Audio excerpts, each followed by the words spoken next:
Okay, we're back. I hope this all goes together. Not sure. Okay, does it go 3 times n, which is 3n.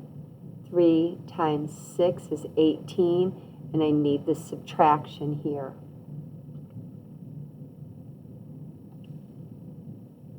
Ten times 7 is 70.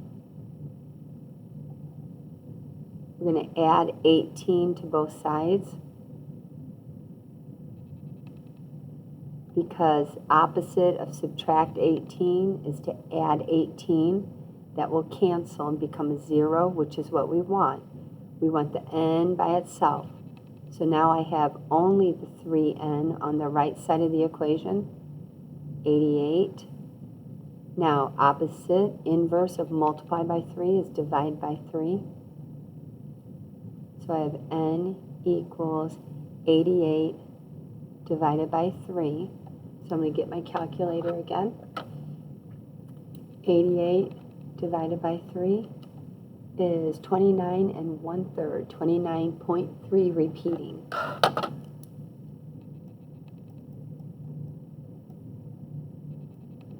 Okay, 2 more.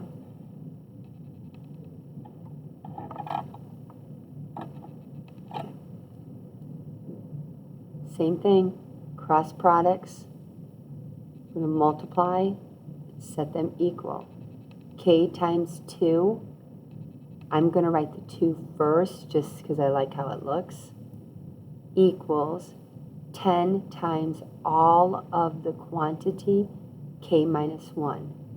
10 times the quantity, k minus 1. I'm going to do distributive property again. 10 times k, subtract 10 times 1, which is 10, equals 2k. Now, you guys are used to subtracting the smaller number of k's. I want to get the variables on the same side. If I write minus 2k minus 2k, I'm going to do it in a pencil. I don't want to do it this way because I don't like it. Minus 2k minus 2k. If I do that, okay, I'm going to have 0 on the left side. I don't like a 0. It's okay, but it's just, I don't know.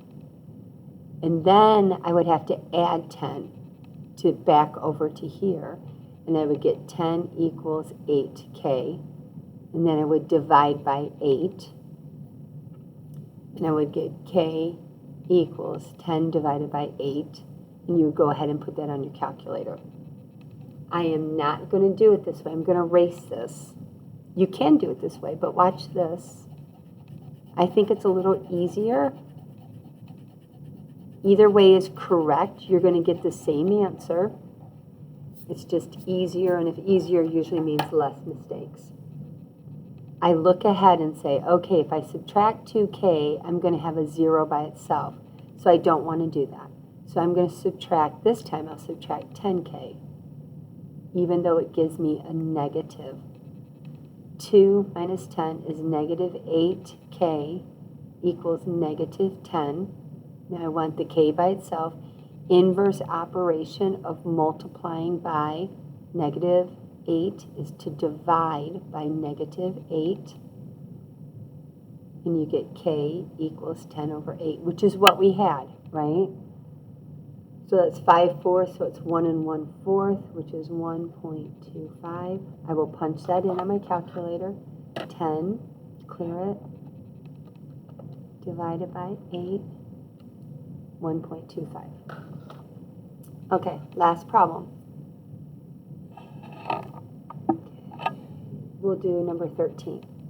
Okay, same thing.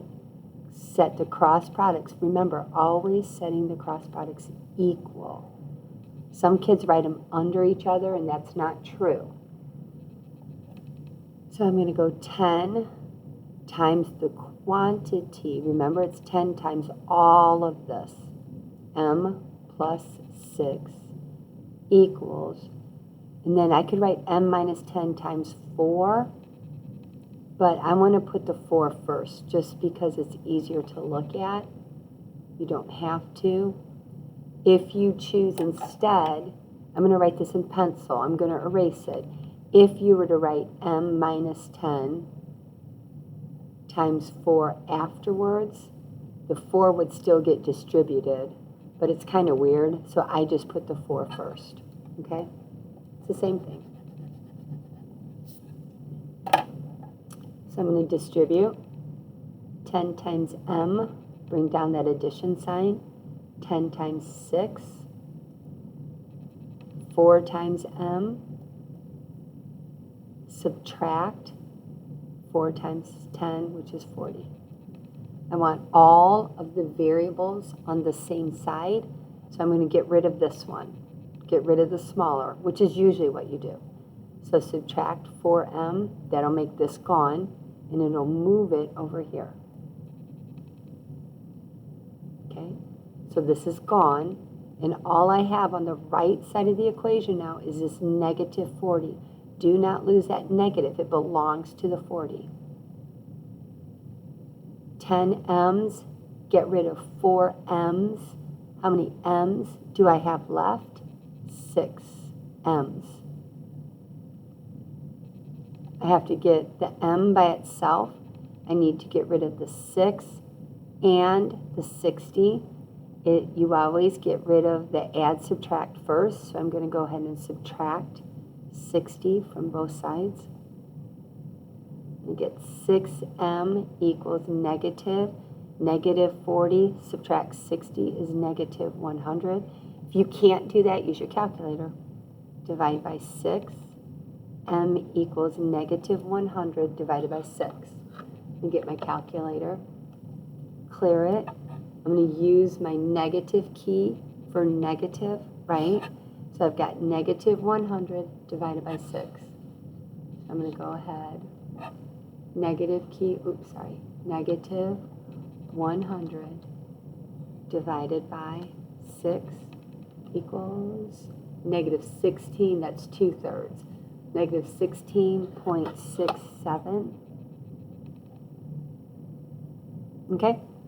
See if that helps you guys practicing these.